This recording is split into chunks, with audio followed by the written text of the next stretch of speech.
Every school district points to the 2 or 3 schools that work well, and they point to the 3 or 4 kids who get an Ivy League opportunity. And what I think is so critical to this country is that there be a system of high-performing schools where the difference between the highest performing school and the lowest performing school is 0. I mean, I was probably on the job as a superintendent 6 or 7 months, and we looked at the law, looked at what we could do, and said, we should try this. We got charter school number 1. So it was an organization that was going to do something at scale. And the Spire Public Schools was born. We've been able to both grow schools, serve significantly more kids, and every year we've increased our quality. Not only our quality from a test score perspective, but our culture, our parent satisfaction, our teacher retention, and teacher satisfaction.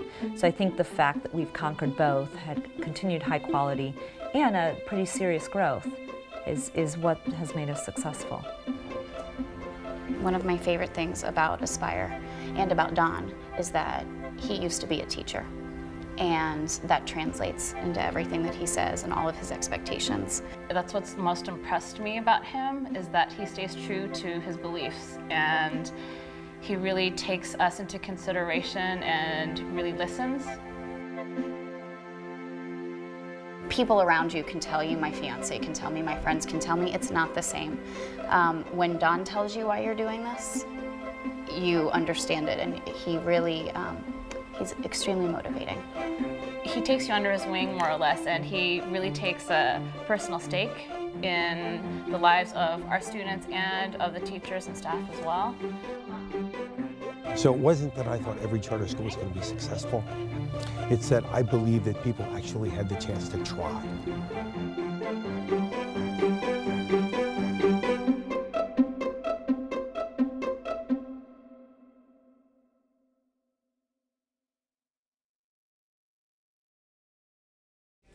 The whole thing really revolves around this idea that character and academics are equally so important for success through college and through life. And the idea is really, what would you do for your own kid, right? What would you do for your own kid? And that's what we constantly ask here. Mike and I met in 1992. We joined Teach for America, and we were placed down in Houston. I think back to my first day of teaching on August 20th, 1992, where I thought I was going to change the world by lunchtime. And it took 5 minutes into the first morning period to realize I had completely lost control of the classroom, and I never regained control of that classroom until Christmas time. We met this woman by the name of Harriet Ball, and she was teaching like right down the hallway from me. And so like I begged her and pleaded her, and I would go into her room and I was like, please be my mentor teacher. Harriet is one of the most remarkable teachers that I've ever met. Any number to the 0 power is 1. So 5 to the 0 power is 1. 6 to the 0 power is 1. Why? I mean, just the ability to reach into the hearts and minds of her kids, and it didn't matter, you know, what kid. She could reach every single one of her kids, and it was just awesome. Within 2 days, he was there every lunchtime and his planning time. Then it became a week later, it was lunchtime, planning time. He was hungry. So when we started, right, I mean, it was nuts. I mean, it was Mike and me, and Harriet was teaching us, and we had these chants and slogans, and the kids were doing these science experiments, and there was like, you know, like lava all over the room, and it was like, you know, and we were at school 6 in the morning. We realized we had to have more time with the kids every day, every week, and every year. We realized that we had to commit. Whatever we said we were going to do, we had to follow up and actually do. So if there's one thing our kids need in their lives and deserve, it's stability. It's keeping the promises to them, because the promises to children are sacred. Both the KIPP school in Houston and the KIPP school in the Bronx became among the highest performing public schools in their cities. And for 7 years, that's all we did. And so then in the spring of 1999, to meet Don and Doris Fisher, who were the co-founders of the Gap. And it culminated in a special moment where they're all sitting together in a meeting, and Don said to Mike and Dave, young men, do you think you can do this? Speaking about replicating KIPP. And Dave Levin looked Don in the eye and said, we don't know Mr. Fisher, but we're happy to spend your money to find out. And that's the beginning of the KIPP Foundation. Currently, there are 66 KIPP schools serving about 17,000 kids across the country, 19 states in the district. This summer, they're going to be 82. A couple of summers, going to be 100. We're on track to graduate 75% of our alums from college. There's no way that we would have been able to turn KIPP from 2 little schools in Houston, New York into this network of high-performing schools without Don Doris Fisher and their, not beyond their money, but their belief, their vision, and their push. They understood that the key to KIPP was amazing principals and just remarkable teachers. I mean, that's what makes it work, right? You need great teachers, you need great principals, and working together with kids and families, and that triangle of kids and parents and teachers, that works. I've been at this 19 years. I can't believe I'm admitting that, but I've been at this 19 years. And everyone knows that 19 years ago, people weren't talking about college as the goal for the kids we serve. They just weren't. And that really is one of the most brilliant elements of KIPP's founding, was to wage a marketing war from day one, from the first moment a 5th grader walks into that first summer school at a KIPP school. This is about a marketing war to say, you are on a path to college, you are going to climb a mountain to college, and we are all working collectively to make that happen.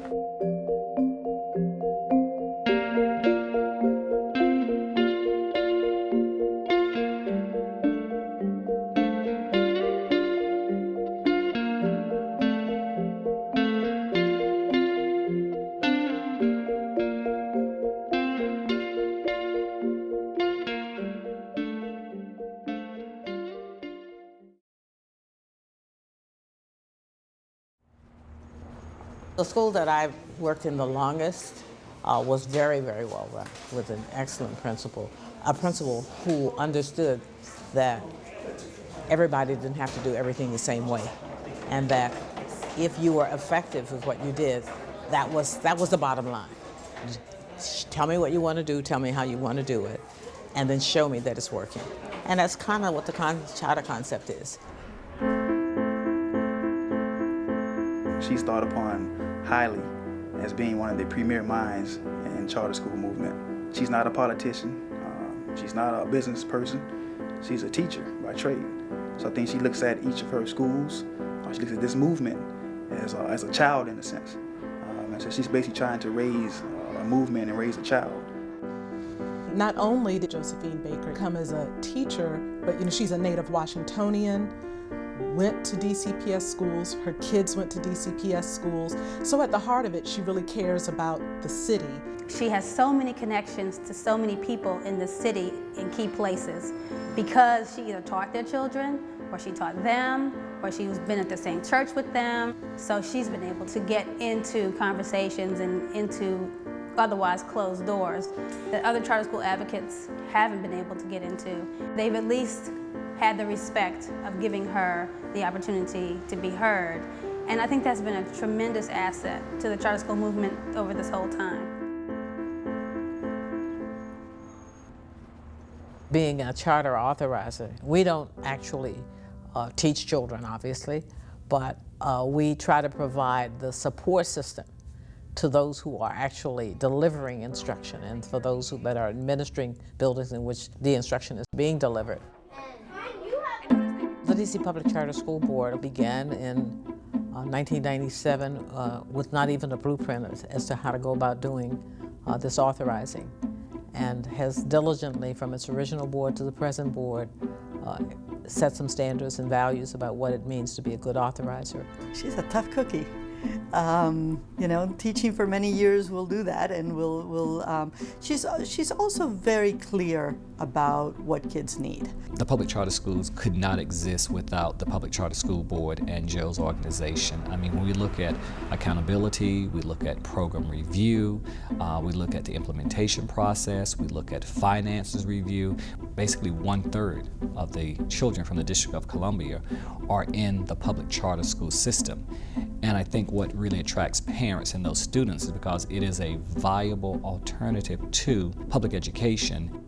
A lot of other charter systems across the country are looking at the District of Columbia to see what we've done and to take our best practices. And many of those are practices that Joe put into place.